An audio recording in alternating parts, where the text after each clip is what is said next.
બધા વડીલોને પહેલા મારા જય શ્રી કૃષ્ણ.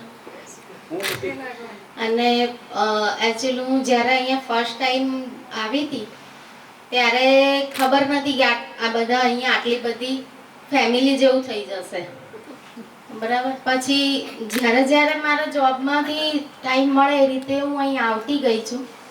પણ આવી રીતે બધાની સાથે ફર્સ્ટ ટાઈમ બર્થડે સેલિબ્રેટ કરવાનો મોકો મળ્યો છે.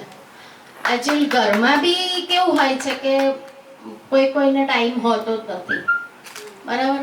પ્લસ ઘરમાં હોય કેટલા 3 જણા 4 જણા, એ કેક આપણે બી કેક કોક લઈને આવે, ખબર નહીં ક્યારે કાપશે નહીં કાપે એ બી ખબર નથી. એકચ્યુઅલી મારી લાઈફમાં મેં કોઈ દિવસ કદાચ એકવાર કેક કાપી હશે, આટલી મોટી મારી 50 વર્ષની એજમાં. પણ આટલા બધાની વચ્ચે કેક કાપી એવું હું ફર્સ્ટ ટાઈમ જ આજે જોઈ રહી છું. એટલે થેન્ક યુ. અને બીજું શું છે કે અહીંયા તમે જ્યારે બી તમે એવું કહો કે મારા પ્રોબ્લેમ છે, ટાઈમનું સેટિંગ નથી થતું, તો મનસુખ સર આપણને એમાં બી સપોર્ટ કરે છે કે ભાઈ તમને હું ટાઈમનું સેટિંગ કરીને, એટલે એ બી બહુ સરસ છે અહીંયા બધું.